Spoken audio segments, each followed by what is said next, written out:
ፈረጃ የሚለው አዲስ ፊልም ገና ተሰርቶ ሳያልቅ ብዙ ተወራለት፣ በጉጉትም ጠባቂው ሆነን። ግን እኔ በጣም ፈራለሁ። ከተለመደው የፊልም ይዘት ምን የተለየ ቁም ነገር ይኖረው ይሆን? እንደተለመደው ተለያዩ፣ ተላመዱ፣ ተጋቡ፣ ተዋለዱ።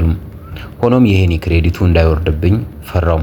የሄኒ አድናቂ እንደመሆኔ ፊልሙ እንዲሆን የተመኘሁትን 5 ነጥቦች እንዲያቀረብኩ አድርሱልኝ አደራ። ደግሞ ይሄንን አንደኛ፣ ከተለመደው የድሃና ሀብታም ትረካ የወጣ ቢሆን።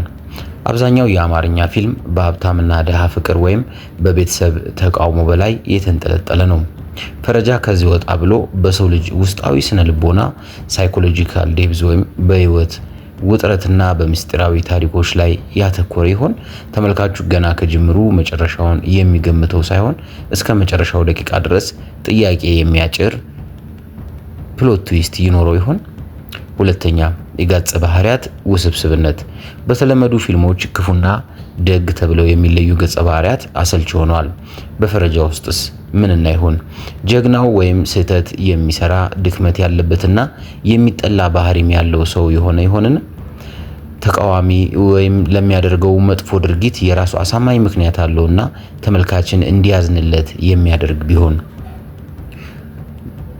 ምስል ላይ ደግሞ የአማርኛ ፊልም ትልቁ ድክመት ሁሉንም ነገር በንግግር ማስረዳት ነው።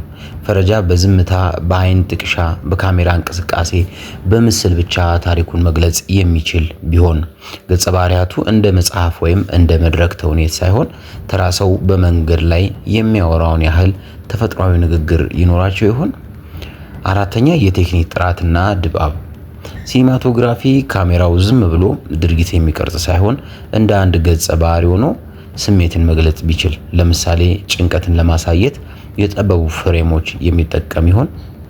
ድምጽና ሙዚቃም ተመልካች እንዲያዝን ወይም እንዲስቅ የሚያስገድድ ከፍተኛ የጀርባ ሙዚቃ የሌለው ይሆን?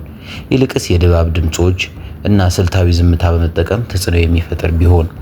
ከለር ግሬዲንግ ላይ የፊልሙ ቀለም እንደ ታሪክ ሙቀትና ቅዝቃዜ መለዋወጥ የሚችል ይሆን?